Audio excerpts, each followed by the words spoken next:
So Peter, when we point at you, you just say, I'm Peter. Okay. Got it? I'm Margot Aaron.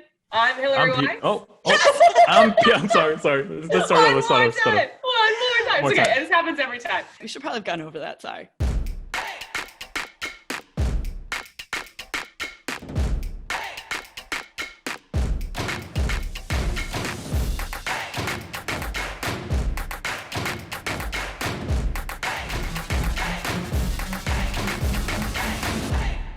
Welcome back, marketing nerds of the world. It's time for another episode of HAMYAW, more specifically, another episode of HAMYAW and Friends. Today, we are so thrilled to be welcoming our dear friend of the show and longtime friend of our friend here, Margot, Peter Nguyen, who is the founder of Essential Man and now Gumroad Genius. And today, what we want to talk to you about is spotting opportunities when the world seems to have ground to a halt. Now, Peter has this incredible story of what happened in his industry when the seas started to change with the coronavirus epidemic, but that's all I'm gonna say about that. No spoilers. Peter, welcome to the show. How are you doing? I am holding it together.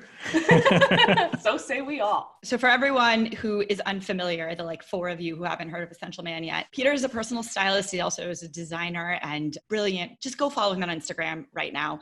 It will make your day better, I promise. He had a growing beautiful business where you had digital products and also IRL, like analog clients one-on-one, where you're doing personal styling. And then shelter in place sort of started, but it was kind of like that pre-NBA cancel where you're like, do I go to the concert? Do I go to the conference moment where Peter had a really big decision to make? Will you talk to us about what was happening in that moment and what happened? To kind of, I think, catch everyone up on my business. In 2019, I focused mostly on one-on-one clients because that's where a lot of my revenue came from. And earlier in 2020, I had my biggest month ever. Like I made more in January than I did like the entire second half of 2019. So it's like perfect timing for a pandemic, right? Hey, similar thing happened to me. I feel yeah. I was like, oh, look, it's so close. I know. I'm like, oh my God, if we do this every month, it's going to be amazing. Yeah, I've already spent the money in my head. Yeah, exactly. Exactly. I know you had asked me, how did I see this coming? I'm not going to say like some sort of profit. I think entrepreneurship in general kind of makes you see things or trains you to see things that most people don't see, and it makes you take action. So I think I just had like a normal kind of response that I have for any problem or anything that I see coming. And so I also have some friends in China and Italy who were telling me, you should really take this seriously. Like they're closing stores, they're telling us to stay in. I'm like, okay, something's going to happen, because I think by that time, the first cases were happening in upstate New York. And so it went from China to upstate New York. Most likely it's going to come from upstate New York to Brooklyn. So I had to make the quick decision to be like, okay, at least I have some digital products where I can shift all my clients to digital. Yeah. Let's do that for a little bit and see how it goes. And then literally the week after, like Tom Hanks got infected and all that stuff, and they started closing everything down.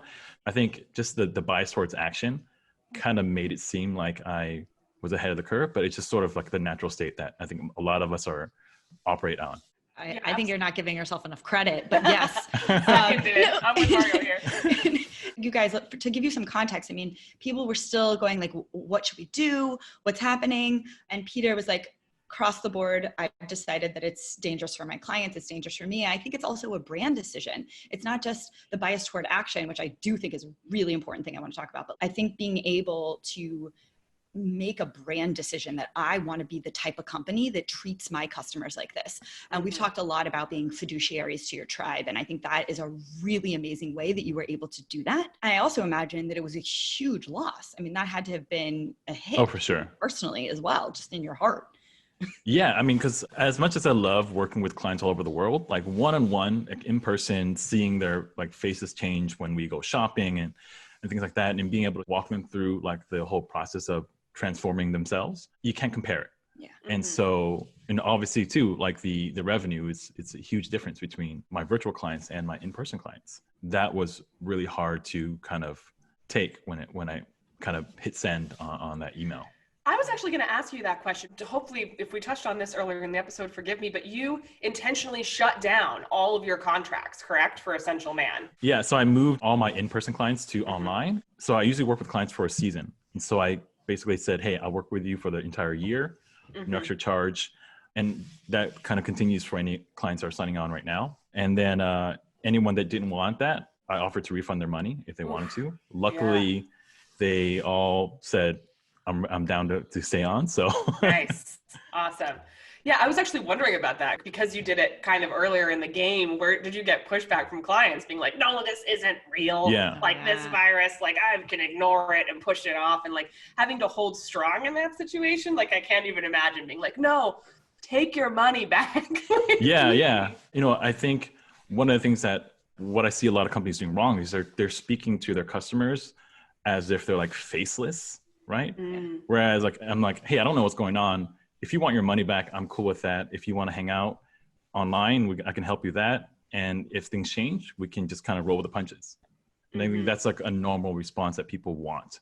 Absolutely. And in terms of the pivot that you made, you know, you brought everybody online, but also talk to me a little bit about the Gumroad thing. What made you decide to step into that role with all this? Yeah, I was talking to Margot about this earlier. Fashion is like on the very bottom of people's priorities right now. I'm going to be real. I mean, this is my business. No, it's true. You know, I shop for a living, and even I'm barely shopping right now just because it's just not something that's a huge priority to people. Even though I'm seeing a lot of fashion brands like shifting to like the work from home kind of you know, marketing, which is, you know, I think it's fine. But I knew that my business isn't really super essential right now. And so I had to sit down and take stock of, you know, what other skills do I have to offer people right now? And I know how to build a business. I know how to write awesome content that ranks up on SEO. I know how to help people market their knowledge and sell it. And so I've used Gumroad before. I don't know if you know what Gumroad is. I've never even heard of it. I do, yeah. Yeah, it's an amazing, it's like my favorite place to sell digital products. I used it before early in the Essential Man to sell like PDFs. It's super easy to use. It's one of those things I'm sure you buy URLs and domain names like every time you have a new idea. What? I have like 50 domain names. So I was signing up again just to sell my own products. And I was like, I should show people how to, you know, market their stuff better. And I just thought of Gumroad Genius, and I immediately bought the URL and got the Twitter and everything in like 10 minutes. I love that story, and I know Margot has a lot to say here. I can see go. just saying something. I do want to say, like, I respect the hell out of that, because I think the thought process for a lot of people is like, well, if your industry is no longer relevant, make it relevant, which in a lot of ways is like trying to make something out of nothing. You know, like if your industry is personal style and nobody's going out, like you can't really be like, you know what's super important? Choosing exactly the right pajama bottom. I got to tell you, I spent maybe 6 months developing a dating product, like a style for dating, and I can't use it. I had to scrap it. I had to scrap it. Temporarily, hopefully. Yeah, temporarily. The wheels will start turning again. But that's just kind of the game right now. You have to kind of roll with it. I think also the fact that you realized that you were able to look back and realize that you had bankable skills beyond just, you know, the Essential Man, and even creating an entirely new business right now. I think it's obviously hugely daunting for people, but because it was stuff that you had already been doing for so long, and presumably ways you'd already been helping people, it's such a natural shift. And I think there's a lot of like, pivot, don't pivot, change your message, don't, like stay in your lane, whatever it may be. I just really admire that flexibility and that willingness to accept things as they are and jump forward to the opportunity. I think that's hugely inspiring. So thank you for sharing that. Yes. I also want to talk a little bit here about your eyes. We talk about opportunistic like it's a bad thing. And we mean it when we say it like short-term, pushy, like that person's being a jerk. But what I hear in the way that you talk are truly those traits of an entrepreneur that are what give us lasting power. And it is what keeps us one of the longer players. So you said a few things I want to call out, and I want people who are watching to ask yourself these same kinds of questions. There's a self-awareness in you, Peter, that I think makes a better entrepreneur. You said, let's be real, my business wasn't essential. And that is, first of all, it's so ironic because it's literally titled Essential Man. It's beautiful. But also, I do think we need that difficult rugged honesty that also comes from, some people call it mindfulness, that ability to separate, what you believe and what you want from reality, and looking at the truth of a situation and going like, okay, people aren't buying. So this isn't a moment of like, I need to push harder and make a sleazier pitch, to your point, Hillary, of like, this is really the time to get into pajama pants. It's an exercise in empathy. You went, okay, so what does the market need right now? What are they doing? So obviously we can move to digital products. There's going to be demand there. So I think the ability to see where the market is going, and obviously we can't tell the future, and you've said that a million times, but part of our job, I think, especially as copywriters, especially as marketers, but most importantly as entrepreneurs, is be able to read markets and pay attention to what's happening in the zeitgeist. I'll never forget, I had a boss once that got mad at me back when I worked in the agency world, a strategic planner, and he was like, you can't keep working weekends. And I was like, are you dumb? Do you get that like we have to bill hours to the client and I'm like trying to get shit done? And he was like, no. I need you out, like going with your friends. I need you hearing what they're talking about. I need to know what television shows they're watching. I need to know what people are ordering when they go to brunch with their friends. Is brunch even cool anymore? He was like, this is part of your job. Part of your job is being a human and like paying attention to what's happening around you. And I think, Peter, you've given us such a great example of how you were able to do that even from your living room, and sort of paying attention to what's happening in the zeitgeist around you, and just being uncomfortably honest with yourself about where the market's going. And then also, I mean, like you delivered that information without any emotion. It was like, no, this is just a practical decision, even though I'm sure it was difficult for you emotionally. Okay, so tell us now, so you've made this choice to sort of shift your attention. Is it a shift in attention, or how are you spreading your time now? Because you still have those one-on-one clients. Are you thinking of it as the ground up? Because you're not really starting from zero. Talk to us about what's happening. I'm looking at it as two different businesses. Essential Man, sort of in, I don't want to say autopilot, but I am focusing less on content, client acquisition, and I've kind of doubled down on getting a few like really, really high-end premium clients right now to buy myself some time. And then, really, really thinking about doubling down on digital products, because I feel like we're going to be here for a while. And even if things open up, I don't think people are going to be comfortable being outside. So that's just sort of my kind of prediction. And then focusing also on growing my list. Brian Dean from Backlinko, he wrote a great email saying, when you don't know what to do, build your list, because that's always going to be valuable. So I love that. So true. Yeah. Well, what does that mean for Essential Man's list? Does it pause? I'm building my list for Essential Man. Oh, for Essential Man. Okay, Gotcha. It's going to be especially important when I start launching more digital products. But yeah, I'm basically focusing on that, like less on current content. I think a lot of people are trying to whip out like Corona related content. And I think like, what's going to happen in 6 months or a year? Who does that? Sorry. But it's like they're going on Instagram Live, and it's like, I don't have time for that. Like, it's like very mentally draining. Okay, I think that's a short-term solution, but I'm thinking of, okay, what's going to be like in 6 months, and what is it going to be like in a year? Yeah. And knowing where to focus your time in, it's really important right now.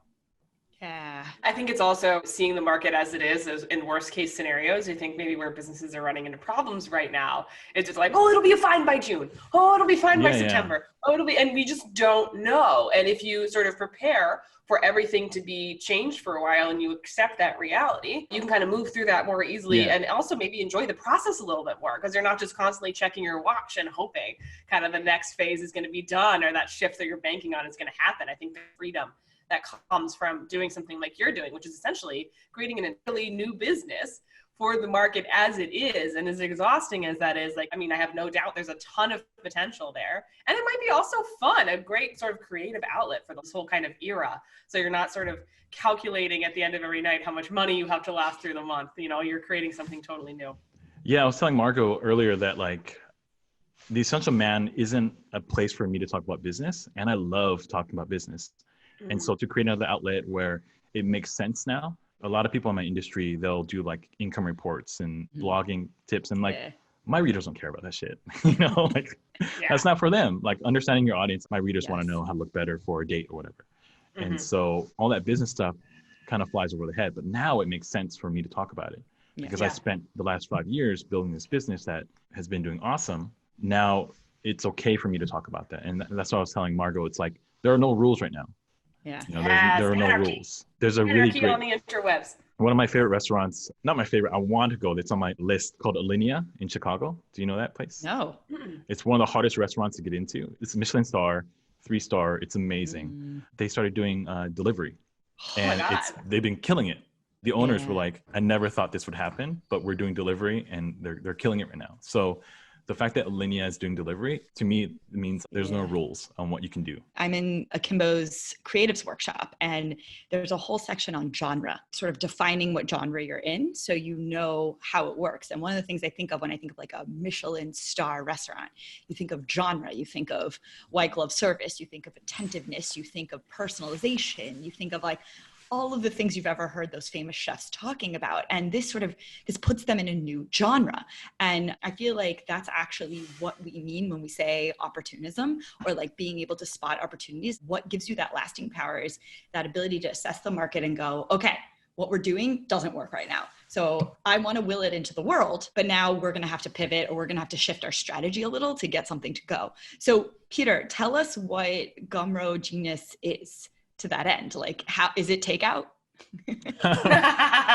Yes. It could be like kind of like Blue Apron, I basically want to show people how they can build their own essential man. I feel like I have no competition when it comes to what I do and I think that's true. my business, and I've learned so many skills. And I think, going through Gumroad myself, just, seeing what's out there, I see amazing talent, but they don't have the copywriting skills. They don't have just like the things that we all take for granted because we've been doing it for so long. Yeah. If they just apply those simple things, they can get out of this mess that we find ourselves in. And I think what I love about the Essential Man is helping people realize the potential with their style. And I feel like this is another way to do that, except in their careers and their financials. Awesome. Is it for small business? Is it for aspiring stylists?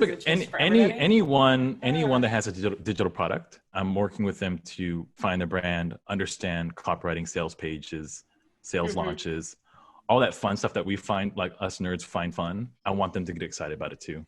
Yeah, I love that. I think also what's so interesting about that restaurant you mentioned in Chicago as well, and this is showing my cards a little bit here, but it's almost a moment for restaurants like that to sort of bring down the walls among class divides. I think that's a big thing. Is it's basically, I mean, I don't want to like communism, but I think the interesting thing about it is that a restaurant like that could have dug their heels in and be like, no, we are not a restaurant that does delivery. We're not one of those restaurants, feeling like, all of a sudden we appear on Seamless. They saw the opportunity and went for it. There's so much of a moment of reflection with aspirational brands right now, especially when it comes to aspirational brands that are focused on in-person experiences like high-end restaurants. I think this is a really interesting opportunity where people kind of adapt or die. It's really amazing to see it in action and see these savvy business owners, because a lot in the online business space is like, well, if you want to be high end, you can't, do a group program for $500, or you can't like sell something for $47, or you can't do like a free workshop. All of these like can'ts when you reach this aspirational level of business. And with the current situation, all of that is suddenly out the window. That ladder that previously existed has now essentially collapsed and caught coronavirus. It's almost being willing to, I think the word is humble yourself, but I'm not sure. I think it's the ability to see opportunity, whether it's something you have been told is you are beyond now or not. And I think that's probably where a lot of people are having hesitations right now, especially if they're, higher end, if they have services similar to yours, which are luxury services by and large. I think it's an interesting moment for people to be like, one team saying, I'm staying luxury, like go to hell. And other people are like, look, we've got to adapt with where we are and we've got to see what is. And I think obviously people like you and people in that camp are the ones who are going to thrive and really make it through this. I experienced a lot of that in the design world. So before styling, I was a high-end menswear designer. Oh, nice. And so this idea of like luxury and being aspirational, I'm all about that. Like, yeah, me too. That's, and I think now people misunderstand, when you think about a luxury brand like Hermes or Louis Vuitton, people don't assume that they suddenly stop being luxurious once they launch like a $50 cologne or perfume or wallet. Yeah. Right? You still think that they're luxury because of the other stuff that they do. So you can still maintain your aspirational brand image, even if you're charging $47 for an ebook or even $19 or $9 for an email subscription thing. As long as the overall brand image is staying consistent, I think people are worrying about it too much. And I think this whole situation is helping people test that assumption. Yeah. Like the same thing with Alenia. I'm sure if you had pitched to them, oh, let's do delivery, they probably would say like, no one would pay this much for delivery. Yeah. But now they have a proven kind of business model that they can maybe continue after this. When I think about being opportunistic versus being kind of scummy and scammy, I think a good way to think about it is what I'm doing, once this is over, would it still be a good idea? Mm-hmm. Right? Like, for example, if I'm producing a lot of like face masks, right? And I'm selling them for $20, then that's a good idea. Like, it can still exist after the coronavirus. But if I'm charging $50 for a roll of toilet paper, then you're being scammy because no one's going to buy that once this is all over, right? Yeah. So I think that's a good kind of framework to think about this whole idea of being like looking for opportunities in a time like this. Yes. Hillary, you said it beautifully too when you said adapt or die. The theme we're sort of dancing around, and I've been using the word opportunistic, but it's adaptable. Being able to be adaptable is actually the trait that we need to deploy the most right now, especially if your sales are being affected. I was talking with Michelle Warner, friend of the show. You guys should check her out. She's awesome. We love Michelle. But she's seeing a boom in her digital product sales. And she sort of had a pause and going, okay, so should I shift my business? What does this mean? There's an element of being reactive in a productive way where you do need to follow the demand. I think that that's a really important insight for all of us. Yeah. But I do think it's the right question she's asking herself, which is, do I have the infrastructure in place? Is this the company I want to be running in September and in 2 years from now? And what do I like? What do I not like? And I think thinking about product founder fit is also important. And I think, Peter, what you've been able to identify is like, this is something you've been itching to talk about for some time. And you're really good at it. I mean, for people who don't know backstory a little bit with Peter, we met when we were both sort of studying digital products and sort of figuring out what we were doing. We both had like a limited online presence and we're testing out different ideas. And we were both studying copywriting at the same time and sharpening our sword. And I remember talking with Peter about how, sorry, I'm going to put words in your mouth here, but like, I remember how you discussed, I use him as examples, you guys, in webinars a lot. I don't know if you know that, Peter. I don't. It's true. I heard so much about you before I met you. I have some of your emails because I think you're the best example of, I use you for a slide specifically called talk to your customers, not your colleagues. And I think that was a lesson that you sort of internalized really early that a lot of creators didn't, and why I think it's going to be really great for you to do Gumroad, because most creatives really cling to this idea of genre and who they're supposed to be. And in your genre, especially personal stylists, first going from designer to personal stylist was a huge shift because it's considered below you, right? So you had to sort of figure out what you thought about that. And also fashion blogger, which is like the very last. That's what I was going to say next. So then he had to go, oh shit, I'm a fashion blogger also, like on top of it. And what you see in a lot of blogs and why he's able to say with confidence that he has no competition is that most styling blogs really secretly want to be designers and they want to be taken seriously. So they're competing with their colleagues to go, I went to Fashion Week this week. I'm wearing this thing. They're making themselves inaccessible. Peter literally did the opposite. He never stopped being himself, but he really understood that he was talking to men who feel intimidated by style and who were struggling with confidence, and what he could give them had a lot more to do with social skills and confidence and empathy. And so it wasn't even about style, but he could still teach them, you know, what makes this leather jacket worth it. One of the emails I used that you're talking about like an action movie, some guy who had like terrible style, and it had nothing to do with style. It was just a way to meet men where they are and say like, I hear you, I see you, I understand you. And then let me take you where we need to go here. And it's always done so seamlessly. And so I love that example because I think if you took that and gave it to a whole bunch of stylists, they'd be like, I don't care about this topic, and you don't give a fuck because it's not for them.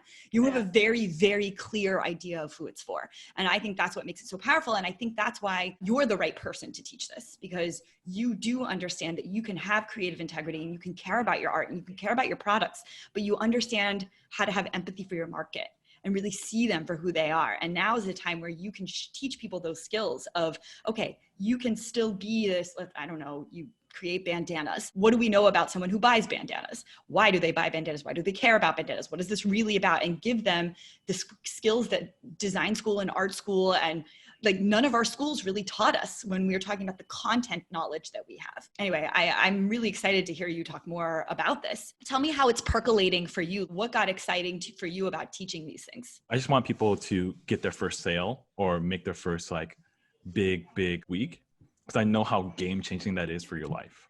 And confidence. And you know, everything. yeah.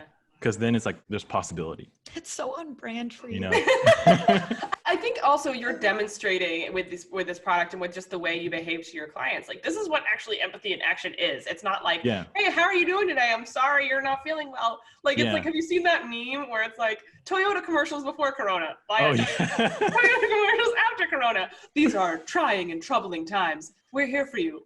Buy it, Toyota. It's like, guys, that's not empathy. That's slapping a message on top of something. There was an attempt, basically, is what that says to me. And I think you are such a fine example here of empathy running the show. You're telling your clients, look, this is how it is. We're not going to be able to do A, B, and C. Your health is way more important to me than, trying to sneak into whatever designer store, during all of this. And then even to go on and realize that you were wildly inspired to help these people who are bringing their work online and providing resources for them. And I think that's in such a powerful way how empathy can be the best tool in our arsenal, because it helps us see what is and create from there instead of, sorry, everything sucks, like buy a Toyota.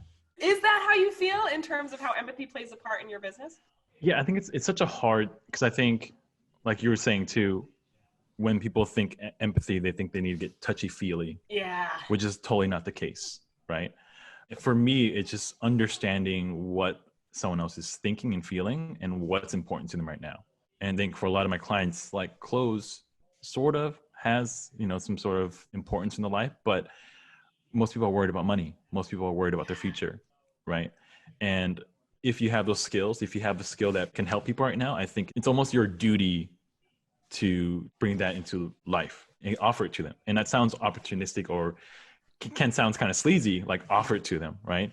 But I think you have to be, yeah, exactly. That's a great phrase. There I love that. There we go. Empathetic opportunism. There, we have our show. Awesome. We were struggling with that one, guys. That's the way to let it lead the show. We talk a lot about what empathy is and isn't here on the show. Because again, this was even reflected in the nature of the emails we were getting. We talked about this on our HAMYAW Live, where all of these brands are coming out of the woodwork being like, we care about you. It's like, no, you fucking Where have you been? don't. Like, where have you been?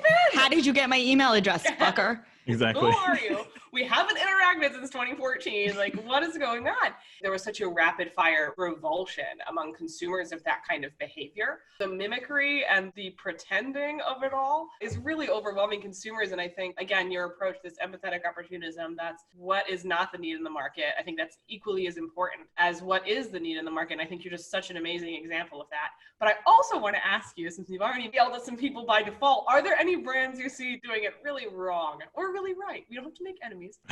Is there anyone that you see that you're like, oh, yes, or oh, no? Oh, Shake Shack offered a box where you can cook Shake Shack at home, which is pretty awesome. Yes. That was pretty awesome. Yeah, I haven't, honestly, I think people are still trying to figure it out.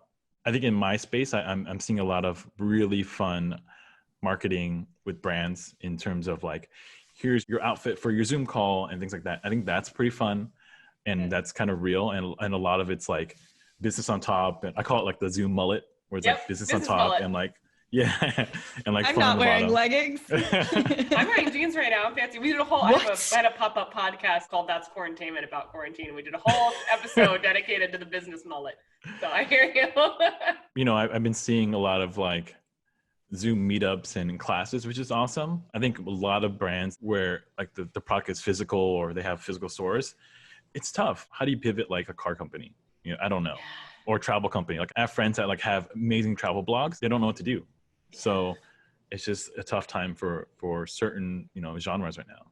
Yeah, I think so too. I actually heard an amazing story about a yoga teacher whose studio shut down, so much revenue kind of gone overnight. But what she did was she knew she could sell out her stock at the front of the store stock, yoga mats and leggings and t-shirts and all the books and all the weird things you find in your friendly neighborhood yoga studio. And what she did is she got on Instagram Live or Instagram stories and was like, hey, I have all these supplies. I'm going to put together a surprise box for you. Tell me your favorite color and your size and like this amount of money, and I will send you this care package. And all of her supply was gone within 24 hours. That's all the cool. stuff was gone. Yeah. And that's still thinking outside the box, because the number one move for yoga is to go to virtual classes, obviously. But I just love that little extra. I love that little, wanting to make your customers feel cared for and your students, and really maintaining that connection. And that's another example, I think, of empathetic opportunism there, for sure. I saw another one. I just remembered Alamo Drafthouse. Do you know that movie theater? Yes, I basically. I live in Brooklyn too. I'm in Crown Heights, so we're at the one. Okay. Brooklyn Yeah. So Alamo time. Drafthouse, they're doing virtual kind of screenings where you can rent movies on Vimeo. Oh my and God. It's pretty awesome. I'm a huge Alamo Drafthouse freak. That is news to me. Awesome. Yeah. Okay. That's pretty awesome pivot. Also, one pivot for the NFL, and I don't know if we might have to edit this out, but the NFL draft is coming up, and my husband is a huge Buffalo Bills fan. And what they're doing is for the draft, because people can't be there, they are going to be live streaming with fans. They're picking like certain fans out of this like roundup, and Zach got picked, but I don't think I can tell that yet. So basically, like when drafts are announced, the fans get to announce it on Zoom. Oh, that's so fun. Like they fun. show them cheering and stuff. Yeah, it's really cool. Fun. I love how we're all, it's one video chat and we're still creating those connections. Like human beings, we just love each other. We just really want to see each other and be around each other. So it's really amazing. You know what I want? I want a bar to do. Like I had this idea. Like I've been trying to tell people that work in bars and bartenders, I want them to link up with some sort of dating service, or like a dating app, and then like send the couple on the date like a background photo for their Zoom of the bar. Oh my God. And then have a 3-way call, one with a bartender. And like just send them drinks, have like the guy pay for it, and like deliver drinks to them, and then have a date on Zoom. But then the bartender's on mute, like he can't unless like making drinks in the background. And then he can like offer them like dating advice like through the private chat. It can be like, and that'll be hilarious. When he gets dumped, he just sits there and talks to the bartender. Yeah, exactly. That'd be hilarious. Or some sort of like Zoom app where it's like speed dating and then the bartender's there. That'd be kind of funny. I have a lot of ideas. That's genius. That's exactly it though. You have a lot of ideas. Like that is the place that we should all be in. Like all of these ideas that are percolating right now. Like I think we need to play with them, and I think we need to chew on them. I think we need to share them and see what has legs. So in the interest of time, Peter, I want to keep brainstorming like business ideas with you, but why don't you tell us a little bit more about Gumroad and specifically where people can find it? Can they buy things yet? Can we sign up to hear from it? Yeah. It's gumroadgenius.com. There's a couple of blog posts up there right now. You can sign up for the newsletter. Right now, I'm just doing one-on-one calls with business owners and digital product makers and kind of tearing down their business and seeing where they can improve. So if you want to jump on a call, you can always book one with me. Right now, I'm in the early kind of seeing what people need help with phase. Yeah, absolutely. I'm excited for you. Me too. I'm going to send people to get torn down. Yes. Yeah. All I'm doing I will make you money. I will make you more money. Oh my God, best tagline ever. Yeah, there we go. Okay. Lots of things we can take away from this episode right now. I think number one, first and foremost, learning to be adaptable. So understanding where the market is shifting, what opportunities you can jump on, what your people actually are looking for right now. Don't give yourself that ethical dilemma of like, should I sell people pajama pants if they don't really need them? Ask yourself, what do they want? Where are their attention going? Where is their money going? Because people are spending. So part of our job is to sort of follow them. And let's take Peter's lead here and follow his lead and say, okay, what can we learn about what they're doing? How can we help them? How can we serve them? And then be brave enough to do the thing that's a little uncomfortable. So Peter, there's so much that we've been able to learn about spotting opportunities, about being adaptable, about pivoting in the time of a pandemic, about thinking long-term. I want y'all to be thinking about where you're at in September, October, November. Is this the business you want to be running then? but also not missing out on what your market is telling you right now. So if they're spending money on courses, invest your time in courses. If they're asking you to show up for live HAMYAWs, do some live HAMYAWs. And also check out Peter's stuff. All right, Peter, you can find him at Essential Man. You can find him at gumroadgenius.com. Instagram for sure. What's your handle on Instagram? The Essential Man. The Essential Man. I stand by that. It will make your day better. We stand the Essential Man. All right. I'm Margot Aaron. And I'm Hillary Weiss. And I'm Peter Nguyen. Yes. This was HAMYAW and Friends. If you liked this episode, please like it below, share it with your friends, and subscribe to our channel. If you have thoughts, we want to hear them. How are you adapting in this crazy climate? Send it in the comments, and we will see you in 2 weeks. Thanks for watching. Bye for now, guys. Bye.